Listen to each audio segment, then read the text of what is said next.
오늘 말씀 제목을 아모르 파티라고 잡았는데요. 여러분, 아모르 파티가 뭐예요? 네? 아모르 파티 하면 뭐가 떠오르세요? 노래 제목. 네. 가수 김연자 씨가 떠오르고. 아모르 파티는 독일 철학자 니체가 인간이 가져야 할 삶의 태도를 설명하면서 사용한 용어입니다. 라틴어인데요. 자신의 운명을 사랑하라라는 의미입니다.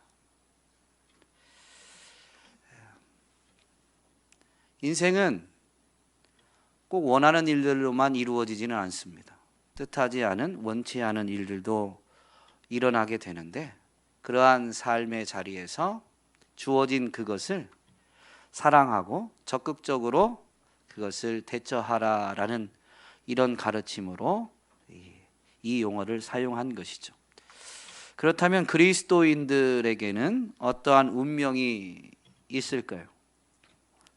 그리스도인들에게 각자에게는 조금 다를 수 있지만 공통적인 부분이 분명히 있을 것입니다. 그렇기 때문에 그리스도인이라고 일컬어지게 되죠.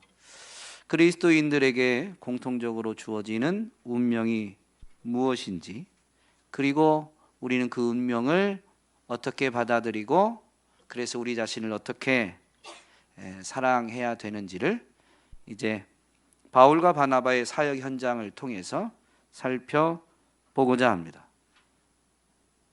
아모르 파티 하시는 저와 여러분이 될 수 있기를 간절히 소망합니다.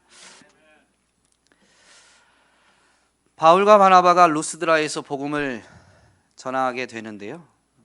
복음을 전하는 그 현장에 나면서부터 못 걷는 사람이 있었고, 바울의 증거를 듣다 보니까 그 사람에게 이제 병 고칠 만한 믿음이 생기게 되었습니다. 이것을 깨닫게 된 바울이 이제 명령하여서 그가 고침을 받게 됩니다.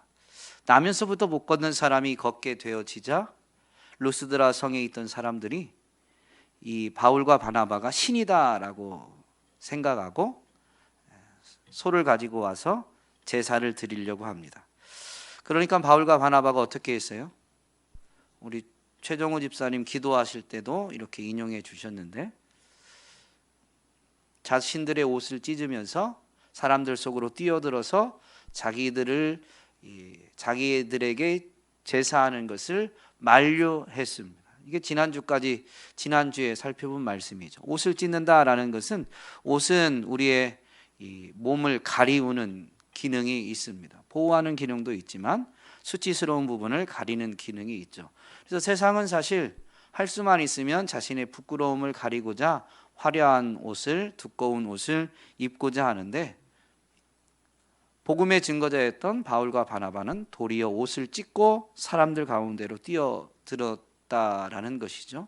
그 옷을 찢었다라는 게 바로 자신의 약함을 드러내는 것, 더 나아가서 바울의 신앙 고백을 통해서 확인한 것처럼 오히려 약함을 자랑하는 이 행동임을 우리는 되새겨 보았습니다.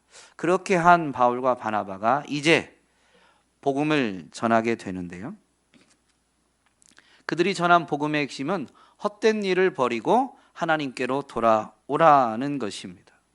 이런 헛된 일을 버리고 하나님께로 돌아오라라고 했는데, 이 헛된 일, 이런 헛된 일은 분명히 그 루스드라 사람들이 바울과 바나바에게 제사를 드리려고 한 행동이죠. 그게 헛된 일이에요. 사람을 신이라고 여기는 것.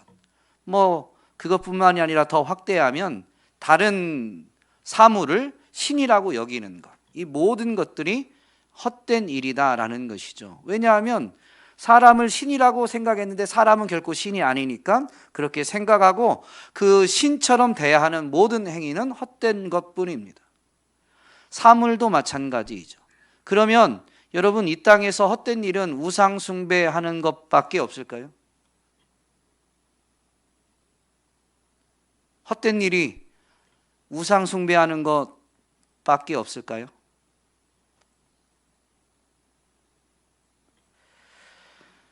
전도서에서 제일 많이 반복되는 단어가 헛되다입니다. 물론 때라는 단어도 많이 반복되긴 하지만 어쨌든 주제적으로 보면 이 헛되다라는 말이 제일 많이 반복되죠. 전도서 1장 1절은 그 전도자를 소개합니다. 다윗의 아들 예루살렘 왕 전도자의 말이다 라고 하면서 시작하고, 정말로 그 전도자가 말하는 첫 말은 뭐냐면요, 헛되고 헛되며 헛되고 헛되니 모든 것이 헛되도다 라는 겁니다. 저자 자신을 소개한 거 외에 전도자가 처음으로 전한 가르침이 뭐냐면 헛되고 헛되며 헛되고 헛되니 모든 것이 헛되도다 라고 선언한 겁니다. 그러면서 이제 그 어떤 세상에 있는 모든 것들이 헛되다는 것을 자세히 설명하죠. 그러면서 전도서를 이제 결론 맺게 되는데 12장이 이제 마지막 장이잖아요. 결론 맺을 때 이렇게 권면합니다. 새번역 버전으로 읽어드리면, 젊을 때에 너는 너의 창조주를 기억하여라. 고생스러운 날들이 오고 사는 것이 즐겁지 않다고 할 나이가 되기 전에 라고 되어 있습니다. 그러니까 고생스러운 날들이 오기 전에, 젊을 때, 그러니까 젊을 때는 좀 삶이 고생스럽지 않다라는 것이죠. 여러분, 그 천진난만한 아이, 뭐라고 해야 될까요? 요즘은 몇 살이 좀 천진난만한지 모르겠지만, 학교 들어가기 전에 무언가가 아이들에게 과제나 이렇게 의무로 주어지기 전에, 그때 아이들이 제일 이렇게 뭐라고 해야 될까요? 제일 좋을 때다라고 어른들이 이야기하잖아요. 근심 걱정 없이. 저만 그렇습니까?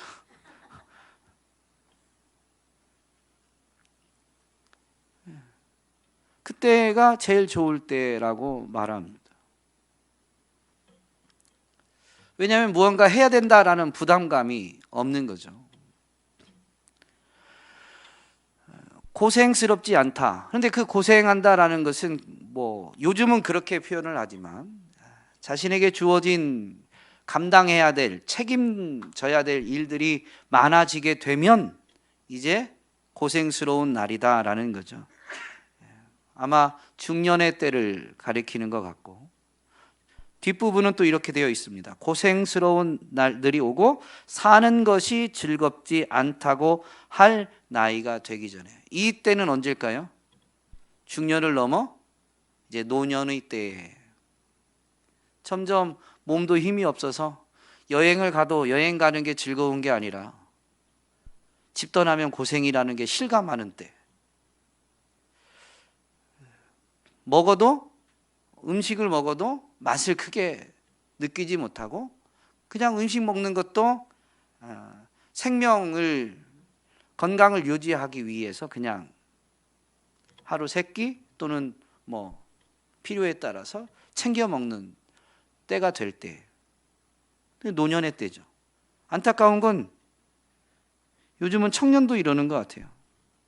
여러 가지 세상적인 일들로 인해서 삶 자체에 살아내는 게 너무 무거운 짐이 되는 시대다 보니까 청년도 고생스러운 시대를 살아갑니다. 그러니까 많은 청년들이 뭐 여러 가지 표현으로 지금 시대를 이야기하죠. 사는 것이 즐겁지 않다라고 너무 이른 나이에 이야기들 하기 시작합니다.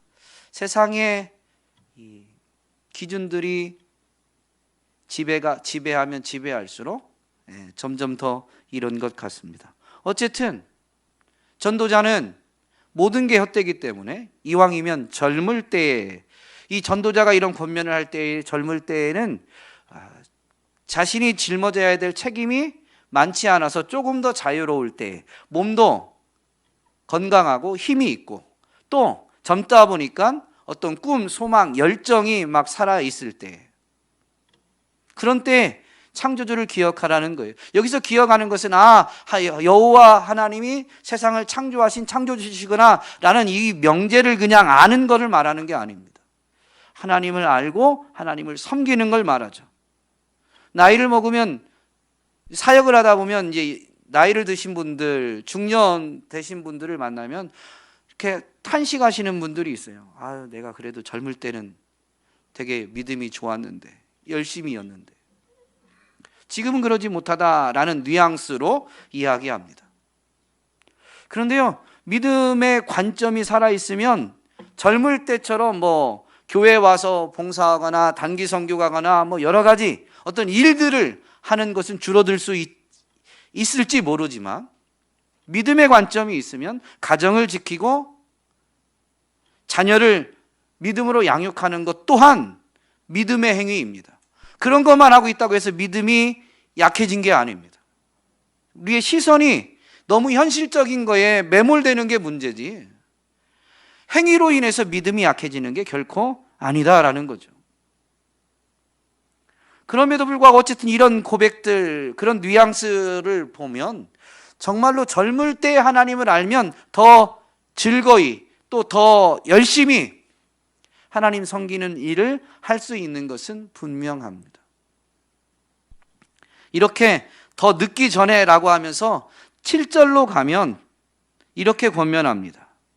육체가 원래 왔던 흙으로 돌아가고 숨이 그것을 주신 하나님께로 돌아가기 전에 내 창조주를 기억하여라. 그러면서 8절에서는 전도자가 말한다. 헛되고 헛되다. 모든 것이 헛되다. 그러니까 이 말은 뭐냐면요, 창조주를 기억하고 창조주를 섬기는 것 외에는 다 헛되다는 겁니다. 땅에서 사람들이 아무리 칭찬하고 사람들이 대단하다라고 그렇게 기억할 만한 일을 해도 하나님과 연결되지 않으면 잠깐뿐입니다. 그렇기 때문에 영원의 관점에서 보면 그 모든 것도 결국 하나님과 연결되지 않았기 때문에 일순간 아무리 대단한 일이라 할지라도 헛되고 헛된 것 뿐입니다. 오늘 우리는 창조주 하나님을 기억하고 있는지, 그렇지 않다면 이 모든 헛된 일을 버리고 하나님께로 돌아와야 될 줄로 믿습니다. 복음을 전하는 바울은 이 헛된 일을 버리고 하나님께로 돌아오라고 하는데, 지금 복음을 전하는 대상이 유대인도 아니고 유대교로 전향한 경건한 이방인도 아닙니다. 완전히 복음을 들어보지 못한, 더군다나 구약 성경도 알지 못하는 이방인입니다. 그래서 그들에게 하나님께로 돌아오라고 촉구하면서 하나님을 설명하는데 하나님을 창조주로 설명하죠. 하늘과 땅과 바다와 그 가운데 만물을 지으신 창조주이시다라고 설명하면서 지나간 세대에서는 모든 민족이 자기들의 길로 가게 하나님이 방임하셨다라고 말합니다. 방임하다라는 것은 그들이 자기들 방식대로 살도록 내버려 두셨다라는 겁니다. 근데 지나간 세대라고 했죠. 여기서 지나간 세대는 이제 복음이 나타나고 복음이 선포되어지기 이전 세대를 말합니다. 복음이 뭐예요? 예수 그리스도입니다. 그분이, 예수님이 그리스도다, 메시아다, 즉 구원자다라는 거예요. 그러니까 예수님이 이 땅에 오시고 그분이 사역을 펼쳐서 십자가와 부활을 통해서 우리를 향한 구원 사역을 완성하셔서 정말로 복음이 드러나기 이전 세대, 더군다나 오순절 성령이 강림하심으로 인해서 부활의 의미까지 깨달은 제자들은 이제 예수 그리스도, 부활하신 그분이 정말로 구약의 모든 약속을 성취한 메시아다라는 것을 전하게 되죠. 선포되게 된 거예요. 예수님은 복음을 드러내셨습니다. 복음을 분명히 나타내 보이셨습니다. 그리고 오순절 성령 강림을 통해서 복음을 깨달은 사람들이 드디어 복음을 믿고 심지어 복음을 전하는, 선포하는 일이 이루어지게 되었죠. 이런 일이 있기 전, 이전 세대가 지나간 세대예요. 그 세대에는 하나님이 내버려 두셨다라는 것은 무슨 의미냐면요, 복음이 나타날 때까지 그들을 우상 숭배하는 그들을, 죄악 가운데 있는 그들을 하나님이 심판하지 않고 기다리셨다. 인내하며 기다리셨다라는 의미입니다. 그러면서 지금 하나님께로 돌아오라고 촉구하면서 기회가 되면 이제 그들에게 복음을 가르치고 전하고자 하는 거죠. 지금은 자기들을 신으로 여겨서 섬기려고 하는 그들을 만류하고 하나님께로, 창조주 하나님께로 돌아와야 한다, 와야 된다라는 것을 우선하여 가르치고 있지만, 그들의 이제 지나간 세대가 아니라 바울과 바나바와 같은 증인들에 의해서 복음을 들을 세대입니다. 그 이전 세대가 지나간 세대라는 것이죠. 그동안 하나님이 인내하며 기다리셨습니다. 그러므로 지금 바울의 이야기를 듣는 그들은 헛된 일을 버리고 하나님께로 돌아와야 되는 것입니다. 오늘 우리도 헛된 일을 일삼고 있다면 아직 늦지 않았습니다. 전도자가 말하는 것처럼 원래 왔던 흙으로 우리의 육체가 돌아가기 전에 하나님을 기억하고 돌아오는 것은 늦지 않은 것. 지금도 하나님이 인내하시면서 기다리고 계십니다. 그러므로 이 시간 한번 옆 사람과 인사하십니다. 하나님께로 돌아오셨으니 잘하셨습니다.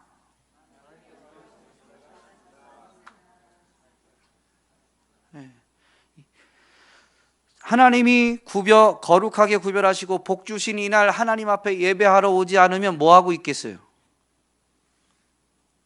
여러분 여기 안 왔다면 뭐 하고 있겠어요? 헛된 일입니다. 잘 아시네요. 저도 목사 안 됐으면 잠자고 있거나 TV 보고 있거나 어디 놀러 갔겠죠. 그런데 그런 헛된 일을 버리고 복음을 듣고 믿음으로 인해서 주일날 아침, 그래도 목회자들이 제일 빨리 오잖아요. 눈 비비고 일어나는 게 얼마나 참 침대가 저를 끌어당기는지 모릅니다. 저 여러분들 참 대단하신 것 같아요. 저는 목사니까 그렇다고 치지만 여러분들은 자발적으로 주님의 은혜 때문에 이렇게 하시잖아요. 잘하셨습니다. 그냥 우스갯소리가 아니에요. 정말 주일 지키고 예배 자리에 나오는 것만으로도 여러분 잘하신 겁니다. 근데 잘하는 사람은 이게 은혜인 줄 알면 더 잘하고 싶은 거죠. 여러분 마음에 그런 마음이 있을 줄로 믿습니다. 이렇게 복음을 전했는데 바울이 어떤 일을 당하냐면요, 사람들에게 더군다나 이고니온이나 안디옥에서부터 쫓아온 사람들, 유대인들에 의해서 돌에 맞아 거의 죽게 되는 일을 당합니다. 돌에 맞아서 아마 실신했을 거예요. 그러니까 돌을 던진 이 안디옥과 이고니온에서 쫓아왔던 유대인들이 죽은 줄로 여기고 바울을 끌어서 시외로, 성 밖으로 내다 버립니다. 죽었다라고 여겼기 때문이죠. 근데 이고니온에서 온 이 유대인들은 여러분 이 14장 5절 6절에 보면 바울과 바나바가 이고니온에서 복음을 전할 때에도 돌로 쳐서 죽이려고 했던 사람들입니다. 근데 바울과 바나바가 돌로 쳐서 죽이려고 하니까 거기서 피해서 루스드라에 와서 복음을 전한 거예요. 그런데 이고니온에서도 돌로 쳐서 죽이려고 했던 그 사람들이 계속 쫓아온 거예요. 더군다나 본문에 보면 안디옥에서도 사람들이 그러했다라고 하죠. 그러니까 원래 이들이 바울과 바나바 복음을 증언한다라는 이유 때문에 돌로 쳐서 죽이려고 계속 추격해 온 거예요. 그러다가 이고니온에서 정말로 그 일을 실행하게 된 거죠. 복음을 전했는데 하나님의 영광을 가로채지 않기 위해서 자신들의 옷을 찢으며 약함을 드러내고 자랑하면서 하나님께 영광 돌리도록, 그래서 헛된 일을 버리고 하나님께로 돌아오도록 복음을 전했습니다. 하나님 앞에서도 잘한 일이요, 복음을 선포한 그 대상들, 사람들에게도 헛된 일을 벌일 수 있도록 가르쳐 주었기 때문에 잘한 거예요. 근데 올바른 일을 하고도 바울이 당한 일이 뭐냐면 돌에 맞아 죽게 되는 일입니다. 죽은 줄 알고 이제 버려두고 돌로 던졌던 사람들은 돌아갔습니다. 그러니까 바울 일행과 아마 루스드라에서도 바울이 그동안 복음을 전하면서 복음을 믿은 사람들이 생겨났겠죠. 그래서 그 제자들이 돌을 던져서 내다 버린 사람들이 다 떠나고 난 다음에 아마 시신이라도 수습하려고 다가왔겠죠. 제자들이 둘러서게 됐는데 그때 바울이 일어나게 됩니다. 그리고 이제 루스드라로 바로 들어가지 않고 더베로 가서 더베에서 복음을 전해서 제자들을 삼게 됩니다. 그리고 이제 바울은 그동안 안디옥에서부터 떠나서 복음을 전했던 이 경로를 역순해서 안디옥으로 돌아가는데 더베에서 처음으로 돌아간 데가 바로 이제 루스드라이죠. 어쨌든 루스드라부터 이고니온으로 해서 역순으로 돌아가면서 그동안 복음 전하면서 세웠던 그 교회들, 제자 공동체를 만나면서 이런 권면을 하게 됩니다. 22절에 보면 제자들의 마음을 굳게 하여 이 믿음에 머물러 있으라 권하고 또 우리가 하나님의 나라에 들어가려면 많은 환난을 겪어야 할 것이라 하고 라고 되어 있죠. 그러니까 제자들을 만나서 그 교회들에게 마음을 굳게 하여 이 믿음에 머물러 있으라고 권면한 거예요. 왜냐하면 믿는 사람들이 이 권면을 하는 바울을 포함해서 믿는 사람들이 우리가 하나님의 나라에 들어가려면 믿음의 종착지, 믿음의 결국 거기에 이르려면 어떻게 해야 된다고요? 한 번만? 많은 환난을. 여러분, 루스드라에서 돌에 맞아가지고 더베 가서 복음 전해서 제자 공동체가 생겨가지고 이제는 다시 역순으로 가니까 루스드라에 다시 왔을 때 그 제자 공동체는 복음을 듣고 믿은 지, 신앙생활한 지 십수년이 됐을까요? 몇 년이 안 됐죠. 몇 년이 채 안 됐습니다. 어쩌면 1년도 안 됐을 수도 있어요. 정확히 더베에서 머문 기간을 기록하고 있지는 않기 때문에 우리가 자세히는 알 수 없지만 그리 오랜 시간이 아닙니다. 그러면 복음을 듣고 믿은 지, 신앙생활한 지 1년 내외의 사람들을 우리는 뭐라고 표현해요, 보통? 초신자라고 하죠. 근데 바울이 초신자에게 지금 뭐라고 가르치는 거예요? 믿음의 결국 하나님 나라에 들어가려면, 믿음으로 말미암아 하나님의 나라를 유업으로 받으려면 앞으로도 많은 환난을 겪어야 되니까 너 마음을 굳게 해라. 믿음에 머물러 있어라. 믿음을 저버리지 말아라. 마음을 굳게 하고 믿음을 지켜라 라는 말이죠. 오늘날 한국 교회는 그동안 복음을 전할 때 참된 것을, 성경이 가르친 것을 가르치지 않았습니다. 성경이 말한 것을 선포하지 않았습니다. 복음 전할 때 어떻게 했어요? 이전 세대를 안 살아보시거나 복음을 전해보지 않아서 잘 모르죠. 양적인 성장에 너무 치우치면서 복음을 전할 때에요, 그냥 교회 자랑하고 목회자 자랑하고 또는 예수 믿으면 복 받는다고 복음을 전했습니다. 근데 성경에 물론 복은 영적인 복은 받아요. 구원이 복이라고 여긴다면, 구원받는 게 복이라고 여긴다면 틀린 말은 아니지만 이 영적인 세계를 아직 모르는 사람들, 듣는 사람들 입장에서 보면 예수 믿으면 복 받는다라고 할 때 그 복은 물질적인 것으로 제한됩니다. 뻔히 알고도 그냥 그렇게 전한 거예요. 그러니까 예수 믿으면 복 받는다라고 그 말을 듣고 교회 왔다가 예수 믿으면 복이 와요? 아니면 물질적으로 예수 믿고 나니까 여러분 갑절로 부자가 됐어요? 아니면 예수 믿고도 여전히 거기서 거기에요? 은혜 받은 줄 아셔야 됩니다. 성경이 말하는 건 물질적인 복이 아니에요. 예수님도 뭐라고 제자들에게 가르치셨냐면요, 너희가 세상에 속하였으면 세상이 자기의 것을 사랑할 것이나 너희는 세상에 속한 자가 아니요 도리어 내가 너희를 세상에서 택하였기 때문에 세상이 너희를 미워하느니라. 여러분, 예수님을 믿고 고난을 받는다라면 우리가 세상에 속한 자가 아니다라는 증거입니다. 어제도 피택되신 이 항종직들이 임직 전에 이제 훈련하고 있는데 어제도 훈련 시간을 가졌어요. 그러면서 이제 삶을 좀 나눴는데 한 분이 직장에서 있었던 이야기를 하셨어요. 오너가 사정이 있어서 잠깐 자리를 비우게 되었다고 합니다. 그 전에는 그 직장 안에 너무 큰 일이 있어가지고 그동안 너무 전 직원이 고생했다가 일을 잘 일이 끝났고 그래서 오너도 자리를 비우게 되니까 그동안 힘들게 일들을 해왔던 이 다른 직원들이 더군다나 오너까지 안 보이니까 조금 느슨해진 거예요. 조금 더 쉬고 청소 좀 덜 하고.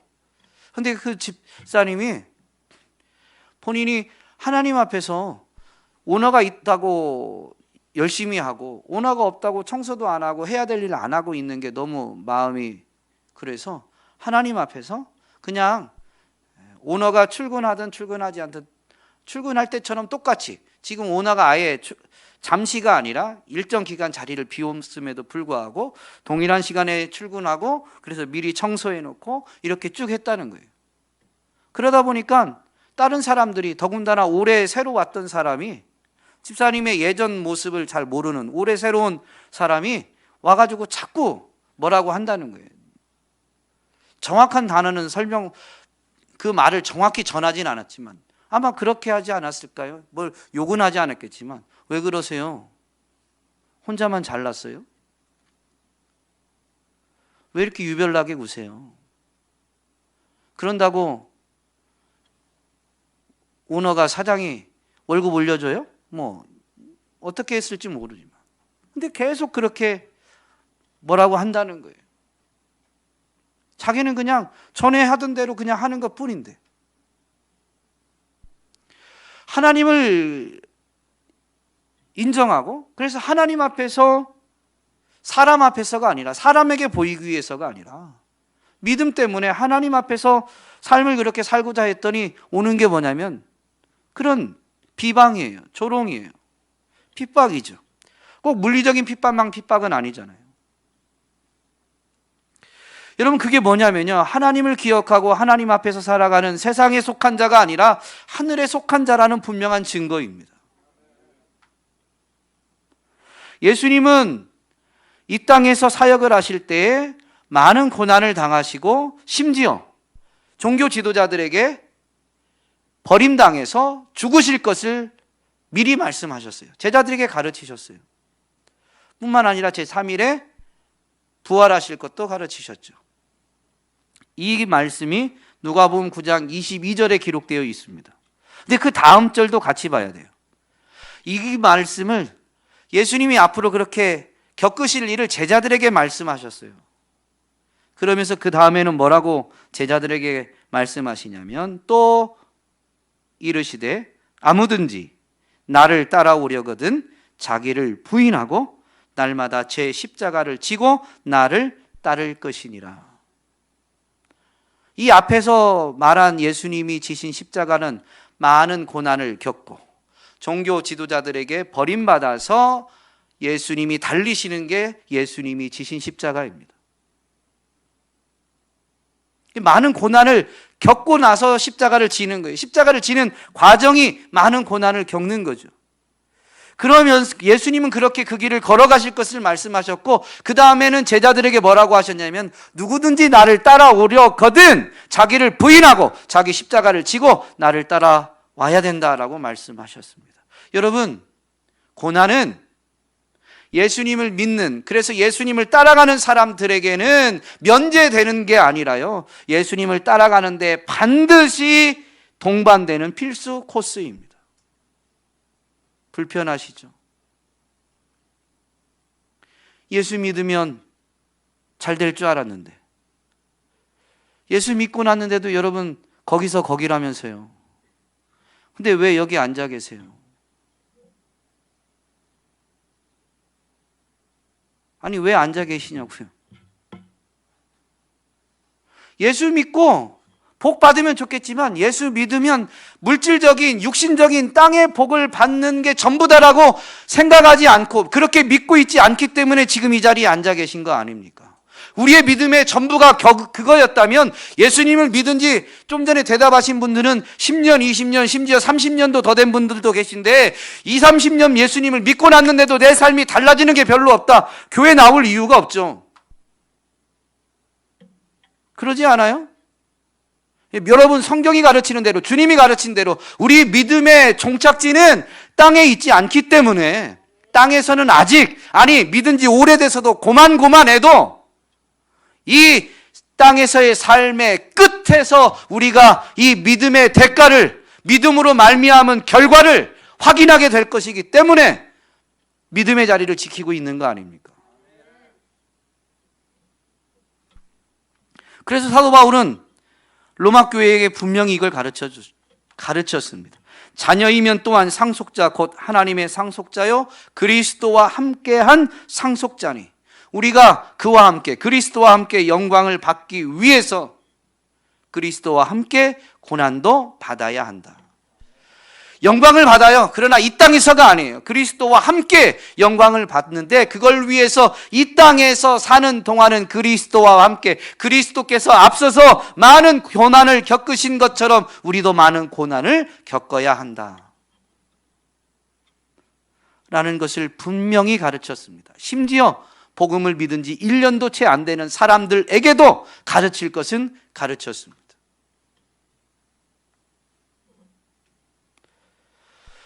여러분, 예수님을 믿고 고난을 받는 것은 은혜입니다. 왜냐하면 그 고난을 통해서 우리가 땅에 속한 자가 아니고 세상에 속한 자가 아니고 하늘에 속한 자다라는 것을 확인하기 때문입니다. 또한 고난을 통해서 우리는 주님을 더욱 따라가게 됩니다. 그게 과정이에요. 우리는 그런 과정을 겪으면서 엄청난 완성도를 보이는 건 아니지만 한 가지 분명한 것은 이전보다는 조금 더 주님을 닮아가고 있다는 겁니다. 그래서 고난은 성도에게는 유익입니다. 사도 바울은 그렇게 그래서 믿음을 굳게 하라, 마음을 굳게 하고 믿음을 지키라 라고 권면하면서 교회가 정말로 마음을 굳게 하고 믿음을 지킬 수 있도록 은혜의 방편을 마련하게 됩니다. 그게 뭐냐면 표면적으로는 장로들을 세운 거고 조금 더 핵심적으로 말하면 말씀을 가르치고 말씀을 들을 수 있는 장치를 교회에다가 마련한 겁니다. 여러분, 마음을 굳게 하고 믿음을 지키는 것은 말씀을 붙드는 것 외에 다른 방법이 없습니다. 잠언에서도 이걸 가르쳐줘요. 우리에게 매우 익숙한 말씀이 잠언 4장 23절인데요. 모든 지킬 만한 것 중에 더욱 내 마음을 지키라. 생명의 근원이 이에서 난다. 라고 되어 있습니다. 근데 이 앞을 같이 봐야 돼요. 20절부터 보면 이렇게 되어 있습니다. 내 아들아 내 말에 주의하며 내가 말하는 것에 내 귀를 기울이라. 그것을 내 눈에서 떠나게 하지 말며 내 마음속에 지키라. 그것은 얻는 자에게 생명이 되며 그의 온 육체의 건강이 됨이니라. 모든 지킬 만한 것 중에 이렇게 이어집니다. 여기서 이렇게 말하는 것은 지혜를 의인화한 거예요. 그 지혜를 의인화한 것은 사실 성경 전체로 확대하면 바로 예수 그리스도를 가리키는 것으로 해석해도 전혀 오류가 없습니다. 왜냐하면 예수님은 지혜와 지식의 근본이신 여호와의 영으로 충만하신 분이기 때문에 그분의 말에 귀를 기울이고 그 말을 마음에 담아두라는 거예요. 그게 생명이고, 그래서 마음에서, 생명의 근원이 마음에서 난다는 것은 그 마음에 생명의 근원인 말씀이 담기기 때문입니다. 그러므로 환난 때문에, 고난 때문에, 이 땅의 세상살이 때문에 믿음이 흔들리고 약해질 수 있는 구원받은 사람들을 교회로 불러 모으고 교회에서 말씀을 들을 수 있도록 말씀을 가르치는 자들을 세워주신 겁니다. 재미있는 것은 각 교회에 한 명의 장로만 세운 게 아니에요. 여기서 장로는 이 말씀을 가르치는 자인데 장로들을 세웠습니다. 목회자 하나만 세운 게 아닙니다. 목회자도 장로요. 또 오늘날 이 한국교회에서 직분적으로 장로라고 하는 분들도 장로입니다. 그래서 제가 우리 교회 직분자를 세울 때 우리 교회 직분자들의 주된 역할이 뭐라고 그랬죠? 가르치는 일을 할 겁니다. 성경이 그렇게 그걸 위해서 직분을 주었기 때문이에요. 세상이 어떻고 다른 교회가 어떻고 그게 중요한 게 아니니까. 근데 복수로 했어요. 목회자, 오늘날로 치면 목회자도 말씀을 가르칩니다만은 또 피택 대신 우리 항존직 직분자들도 또 이미 목자나 교사로 직분을 받은 자들도 다 말씀을 가르치는 겁니다. 저처럼 목회자가 아니어서 강단에서 서서 가르치진 않지만 목자님들은 적어도 목장, 목원들과 함께 모여서 교제를 나누지만 중요한 건 이 모임이 세상의 모임과 세상의 공동체와 구별되는 것 한 가지가 있는데 그게 뭐냐면 하나님의 말씀, 그리스도의 말씀이 있느냐 없느냐입니다.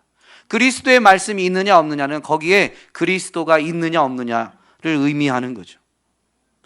세상의 사람들도 교제 잘 해요. 더군다나 남자들은 교회 안에 있는 사람들이 교제를 잘할까요?